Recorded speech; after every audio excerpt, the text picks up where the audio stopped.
Esta mañana vamos a continuar con nuestro estudio de la epístola de Pablo a los tesalonicenses, la primera epístola de Pablo a los tesalonicenses, y vamos a enfocarnos en los versículos 13 al 16, y esta serie de sermones, uno de los obstáculos para mí, para el predicador, no es un obstáculo, pero algo especial que tengo que considerar es que capítulo 1 y 2 y 3 de esta carta de Pablo, capítulos 1, 2 y 3 más o menos contienen Pablo hablando a los tesalonicenses. No está enseñando mucho. Está diciendo: tesalonicenses, yo he estado tan preocupado de ustedes.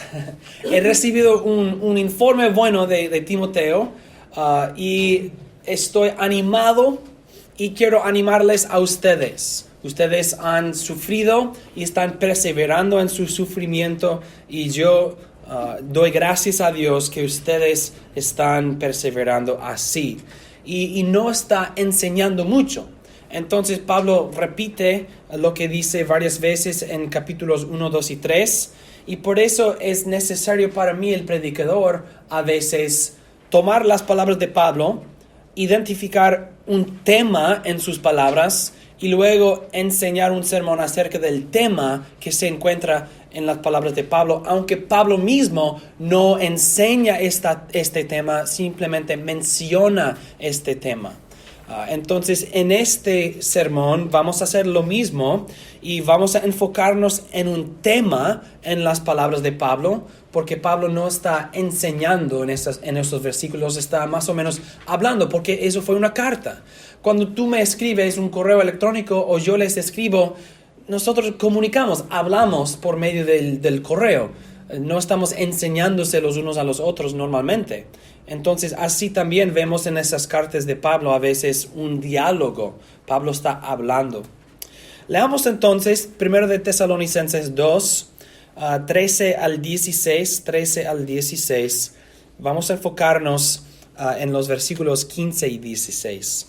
Leamos: por esta razón, nosotros también damos gracias a Dios sin cesar, porque cuando recibieron la palabra de Dios que oyeron de parte nuestra, la aceptaron, no como palabra de hombres, sino como lo que es de veras, la palabra de Dios, quien obra en ustedes los que creen. Porque ustedes, hermanos, llegaron a ser imitadores de las iglesias de Dios en Cristo Jesús que están en Judea. Pues también ustedes han padecido las mismas cosas de sus propios compatriotas como ellos de los judíos. Estos mataron tanto al Señor Jesús como a las profetas. A nosotros nos han perseguido. No agradan a Dios y se oponen a todos los hombres, prohibiéndonos hablar a los gentiles a fin de que sean salvos. Así colman siempre la medida de sus pecados, pero la ira de Dios viene sobre ellos hasta el extremo. Vamos a enfocarnos en el versículo 16, y vamos a hablar de la medida de los pecados de los judíos y la ira de Dios contra ellos.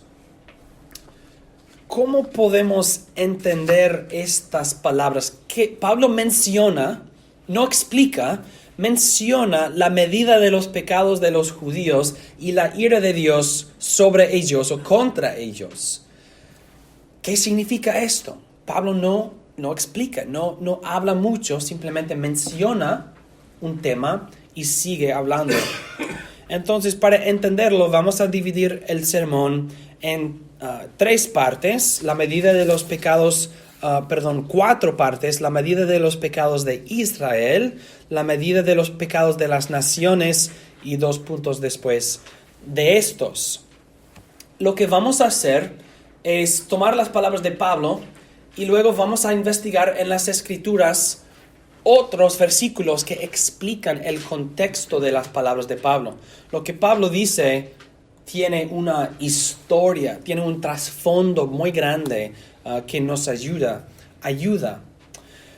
Y lo que Pablo sí dice específicamente es que los judíos mataron al Señor, mataron a los profetas y ellos se oponen a la predicación de la palabra de Dios. Los judíos mataron a los profetas, a Jesús, y no quieren que nadie predique el evangelio de Jesucristo.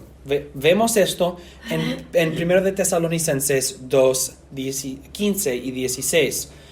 Pero, ¿qué significa que ellos están llenando la medida de sus pecados? ¿Qué significa esto? Pues lean conmigo en Mateo 23, capítulo 23, y los versículos 29 al 33.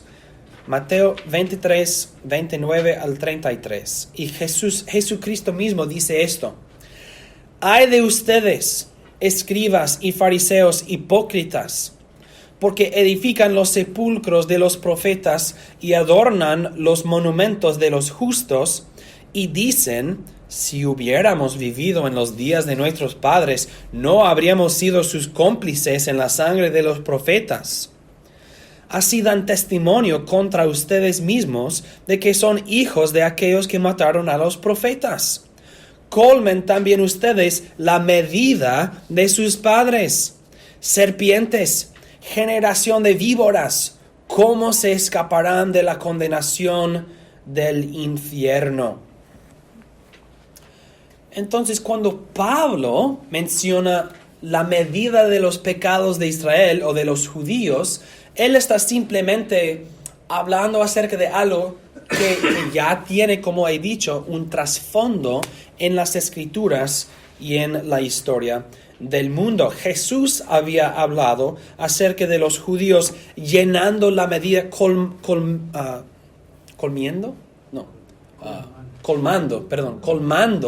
la medida de los pecados de sus padres.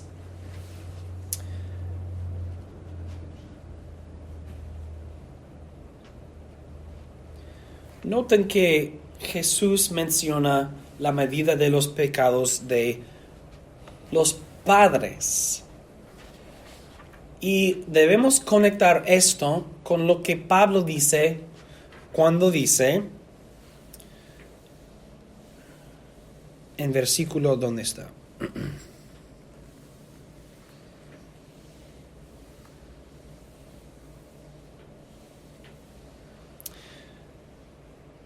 No lo veo, está bien. Pues en versículo 16 de 1 de Tesalonicenses 2, Pablo dice, prohibiéndonos hablar. Y en el griego el sentido es que ellos están haciendo continuamente. Y lo que quiero que veamos es que Pablo está diciendo que esta generación en el tiempo de Pablo está continuando algo que la generación que mató a Jesús había estado haciendo. Y Jesús dice que lo que la generación en su tiempo hizo fue la continuación de lo que sus padres también hacían. Hay una cadena de generaciones que se oponen a las verdades de las Escrituras y al Cristo de Dios. Entonces, la idea de colmar la medida de sus pecados se conecta a muchas generaciones de los judíos y no solamente una generación. Los judíos han estado haciendo esto. Y Pablo está diciendo, ustedes están participando en algo que empezó hace mucho tiempo. Algo que empezó hace mucho tiempo. Debemos entonces leer también Isaías 6, 9 al 10. Isaías 6, 9 al 10. Dios le dijo a Isaías y dijo, ve y di a este pueblo, oigan bien, pero no entiendan, y miren bien, pero no comprendan. Haz insensible el corazón de este pueblo, ensordece sus oídos y ciega sus ojos, no sea que vea con sus ojos y oiga con sus oídos y entienda con su corazón y se vuelva a mí y yo lo sane. Dios pronuncia una maldición contra Israel por su incredulidad y sus pecados contra él. Entonces Dios ya había prometido que ciertos judíos, una porción de Israel, rechazará al Cristo. Ellos no van a entender su mensaje, ellos no van a entender su vida, no van a entender su muerte sacrificial. Al contrario, ellos van a rechazar al Cristo. Y cuando Jesús nació y empezó su ministerio, él predicaba y enseñaba en parábolas a propósito, para cumplir esas escrituras. Leamos Mateo 13 al 17.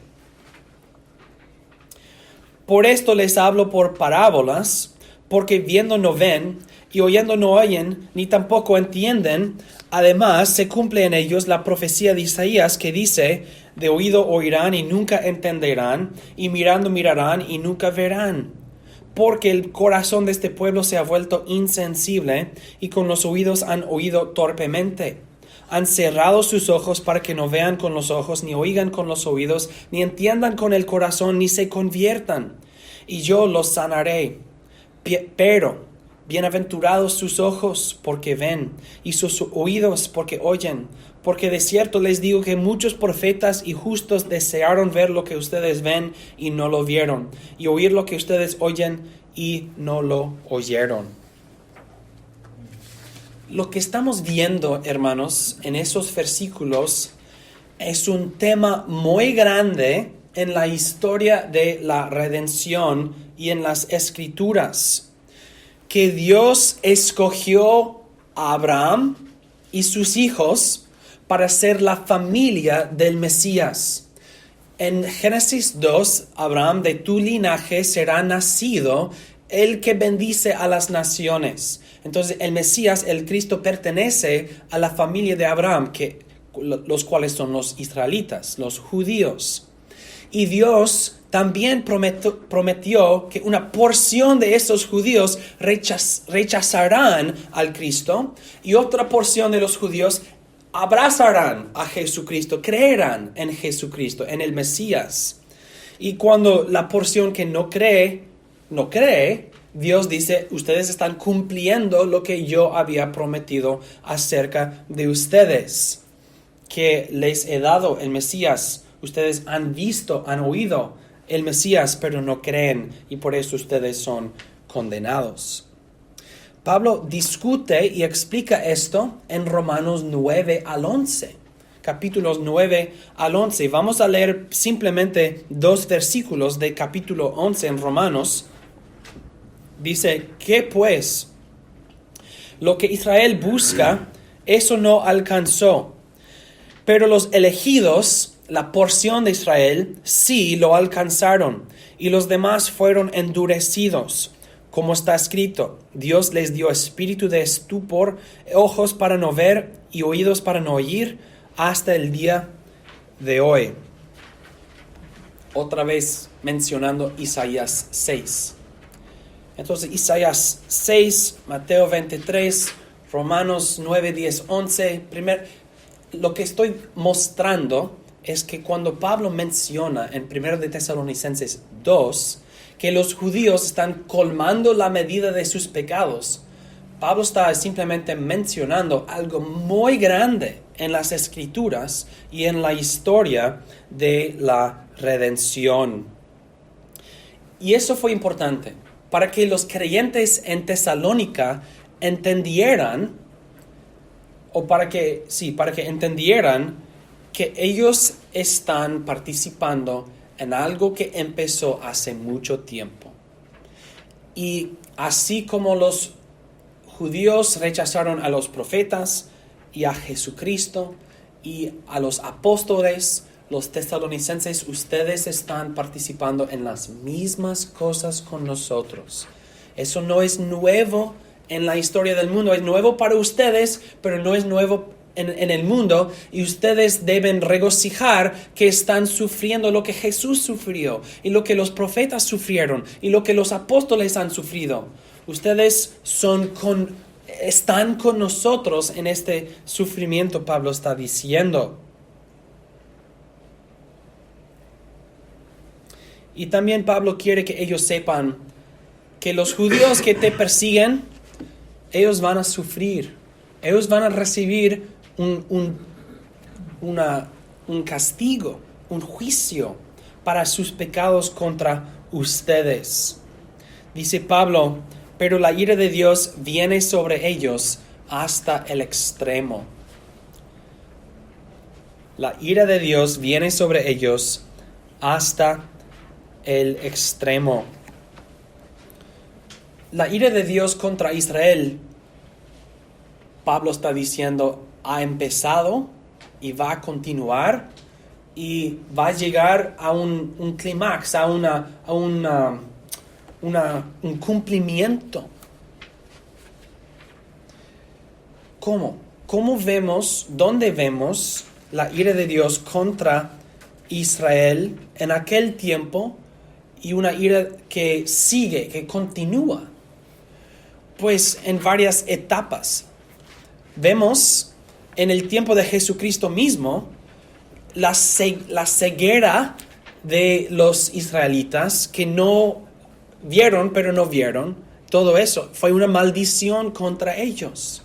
Que el Mesías ha venido a su pueblo, en su tiempo, en sus ciudades, y lo han oído, pero no creen.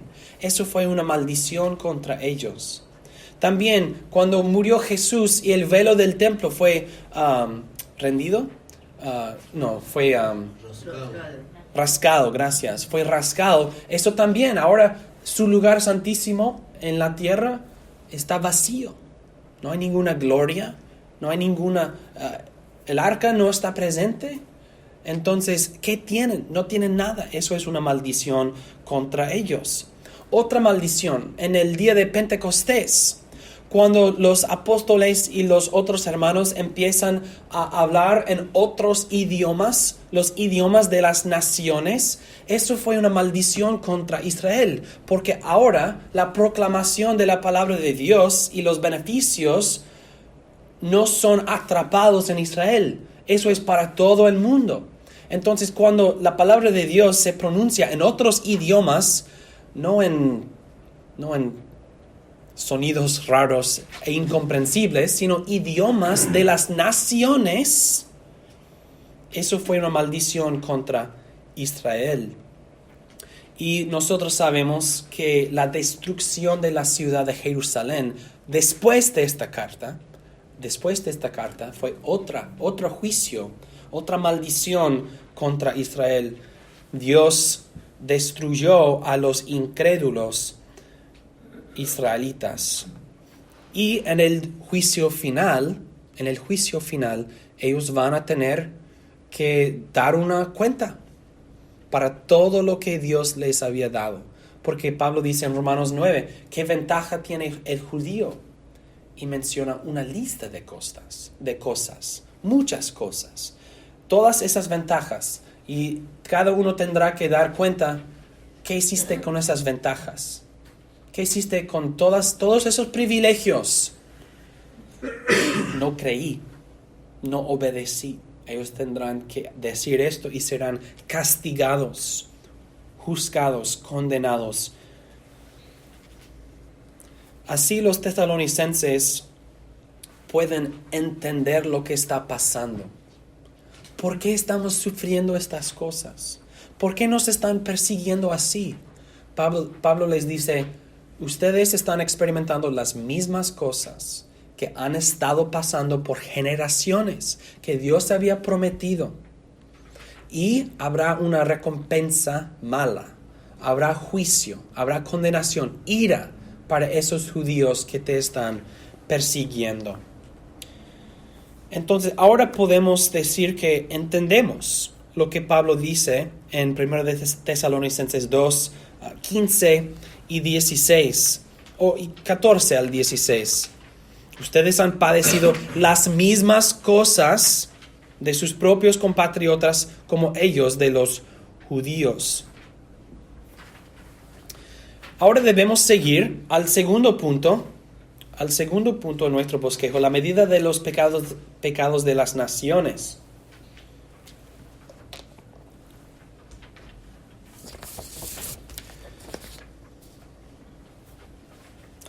Algo que no he explicado es el lenguaje de la medida de los pecados de Israel. ¿Qué significa este lenguaje?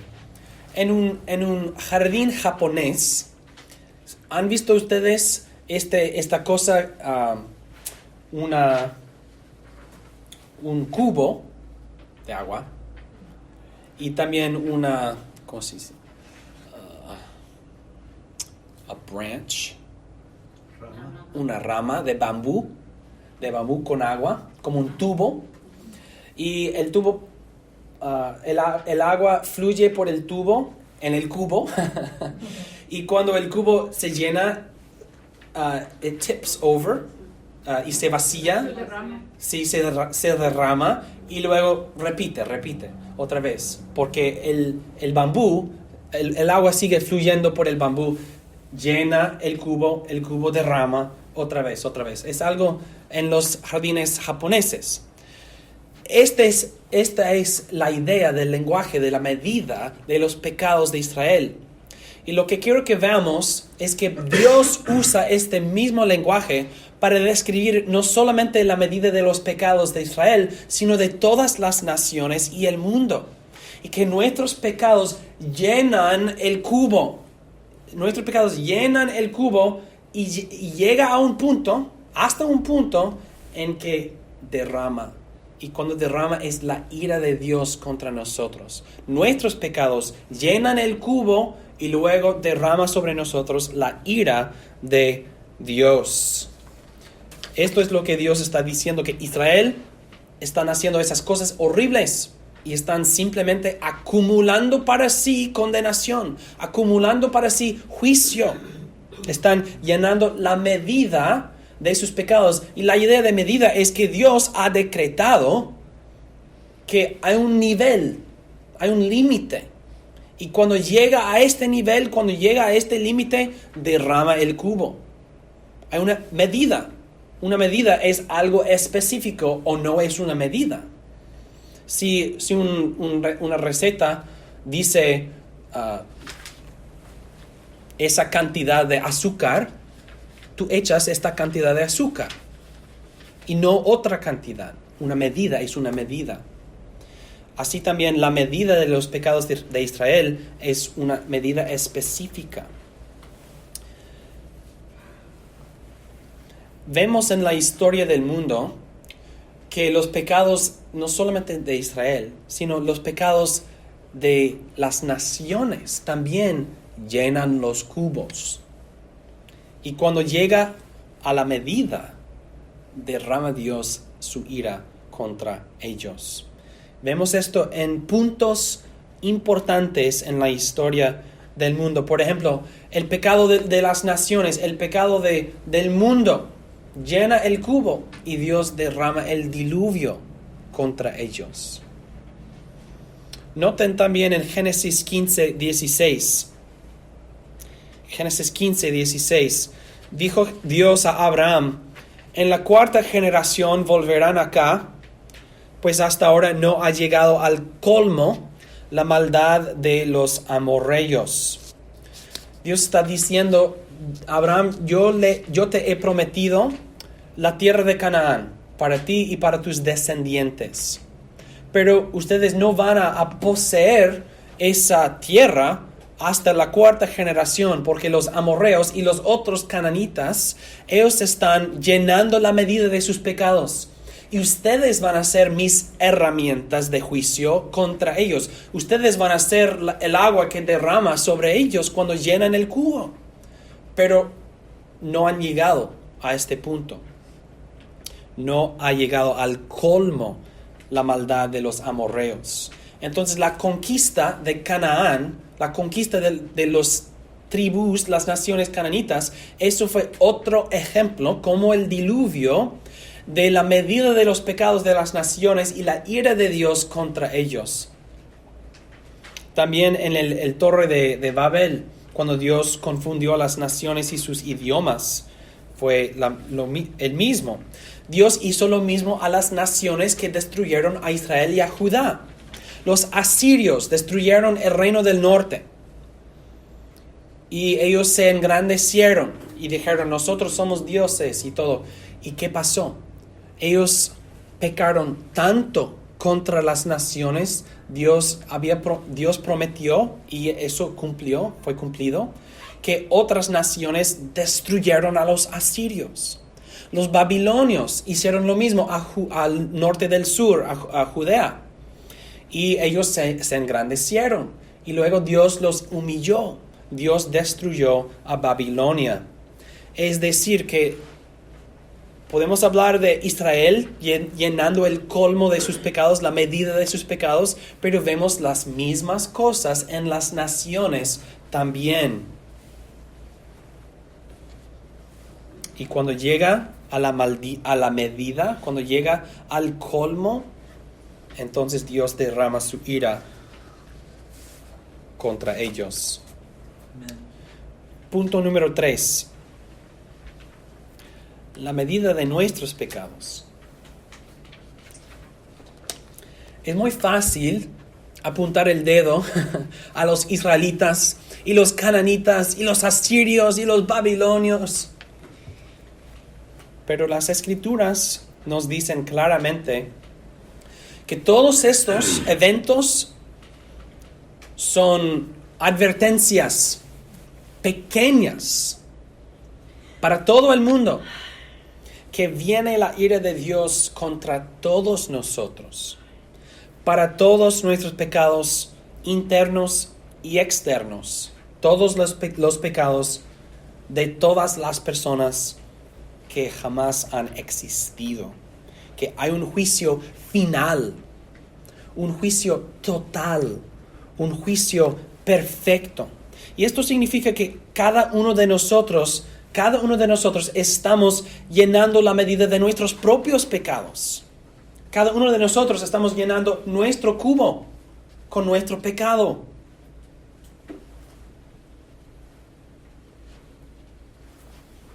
Y cuando viene el juicio final, el cubo será derramado sobre cada uno de nosotros. Y una de las razones por la cual eso es tan importante es que la palabra de Dios nos dice que nosotros vivimos en la última época, la última etapa en el plan de Dios. Hemos dicho que esos eventos de juicio grande marcan puntos en la historia del mundo. No hay más puntos menos el final. Dice Juan en 1 de Juan que estos son los últimos días. Las escrituras nos declaran que después de la venida de Jesucristo, su resurrección, no hay más hasta su regreso. El Cristo ha venido. El Cristo ha resucitado. El Cristo ha ascendido. Todo lo que permanece es Dios reunirá los elegidos y los no elegidos llenarán la medida de sus pecados. Y cuando Dios ha salvado a todo su pueblo y los pecados de las naciones han llenado el cubo de la ira de Dios, entonces será el fin del mundo. Y nadie sabe cuándo serán salvos todos los elegidos, cuándo llenará el cubo el mundo con sus pecados. Nosotros no sabemos, para que cada uno de nosotros nos preparemos. Cristo Jesús, noten en la primera página del bosquejo,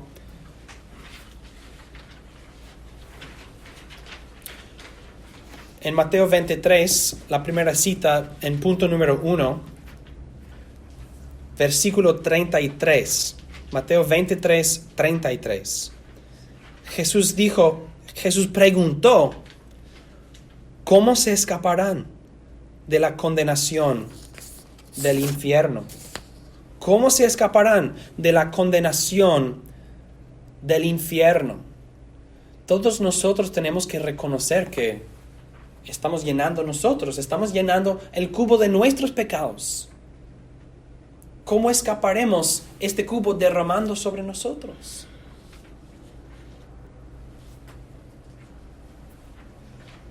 Y Dios nos dice en su santa palabra, esas cosas no son sorpresas. Dios nos dice que Él nos ha dado tanto. Él nos ha dado tanto. Así como los israelitas tendrán que dar cuenta para todos los privilegios y todos los beneficios que han recibido, así también nosotros. Leamos en Romanos 2, 4 al 6.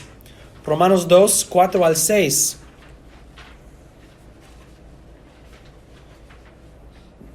¿O menosprecias las riquezas de su bondad, paciencia y magnanimidad, ignorando que la bondad de Dios te guía al arrepentimiento? Pero por tu dureza y por tu corazón no arrepentido, acumulas sobre ti mismo ira para el día de la ira y de la revelación del justo juicio de Dios. Él recompensará a cada uno conforme a sus obras. Él recompensará a cada uno conforme a sus obras. Entonces, nosotros tenemos un gran problema, ¿verdad? Que yo estoy llenando, yo estoy colmando la medida de mis pecados. ¿Cómo voy a escapar la condenación del infierno? Pues esto nos trae al cuarto punto, la medida de salvación.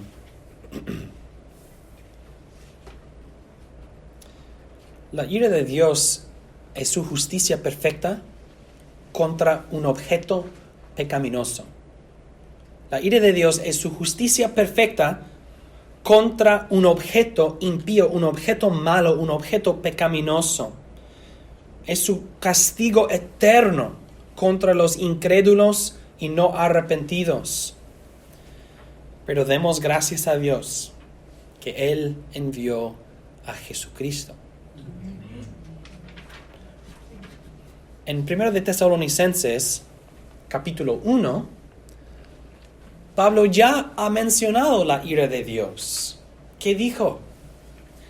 Pues ellos mismos cuentan de nosotros la buena recepción que tuvimos por parte de ustedes, y como ustedes se convirtieron de los ídolos a Dios para servir al Dios vivo y verdadero, y para esperar de los cielos a su Hijo, a quien resucitó de entre los muertos, a Jesús, quien nos libra de la ira venidera.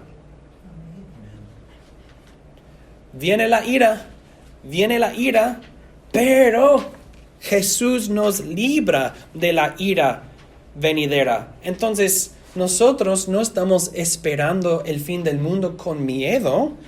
Dice Pablo, estamos esperando de los cielos a su Hijo, esperando con una ansiedad buena, una ansiedad de como un niño en la Navidad, ¿verdad? Porque Jesús nos libra de la ira venidera. ¿Cómo puede ser? Pues es porque en la cruz Jesús ya ha sufrido la ira de Dios contra nosotros. Ya ha sufrido la ira de Dios.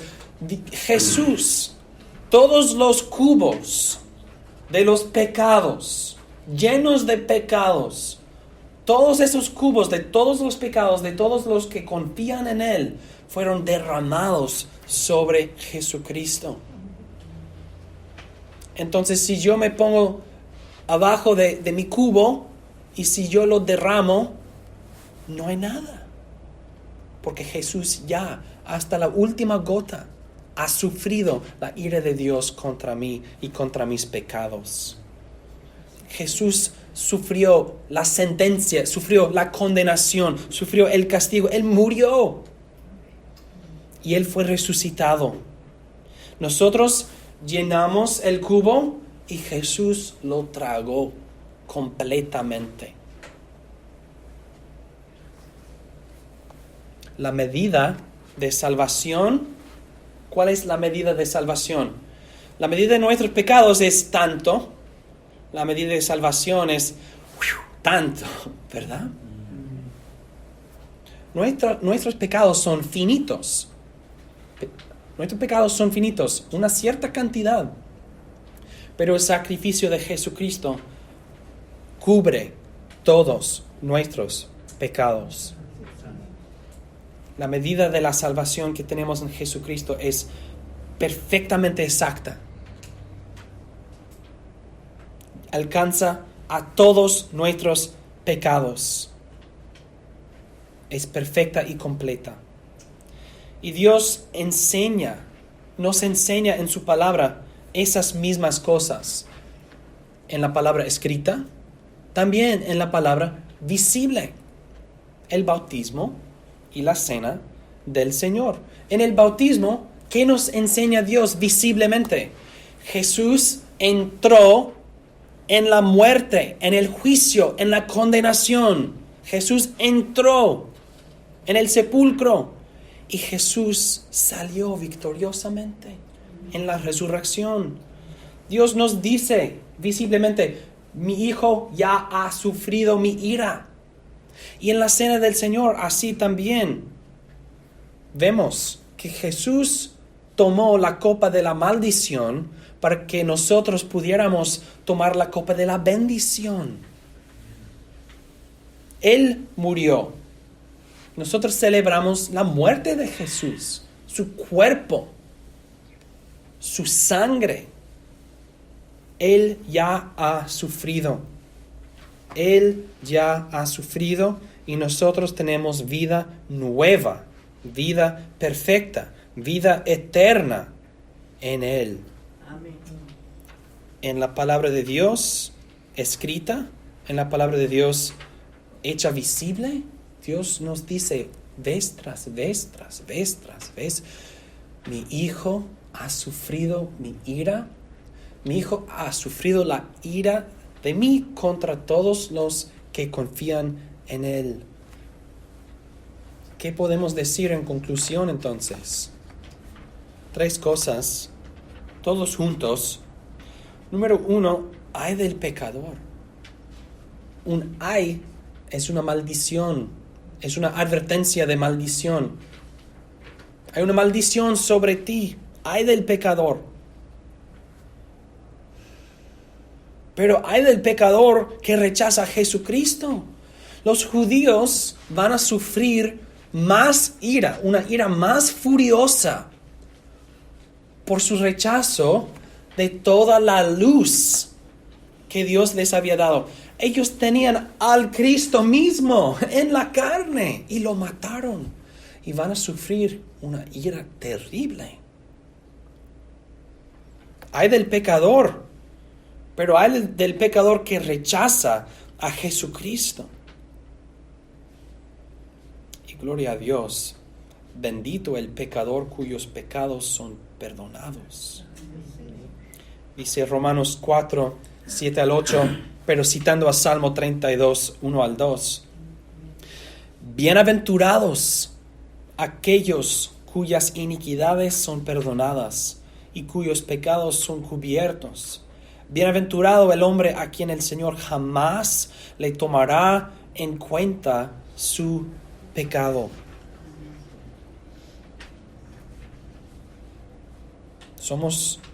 ¿Eres tú bienaventurado? Amén. ¿Eres tú bendito? Pues, si confías en Jesucristo, tus iniquidades te son perdonadas, tus pecados son cubiertos, y el Señor jamás te tomará en cuenta tu pecado. ¡Qué alivio! ¡Qué descanso! ¡Qué bendición! Porque al contemplar el cubo de nuestros pecados, todos nosotros sabemos, es imposible negar que con nuestros pecados internos y externos, pensamientos, palabras, acciones, cosas que no hemos hecho que debemos haber hecho, todo eso. El cubo está llenísimo, listo para derramar sobre nosotros. Pero está vacío. Está vacío. Gracias a Dios. Entonces, hermanos, sean animados y regocíjense y den gracias a Dios por su misericordia en Jesucristo. Amén.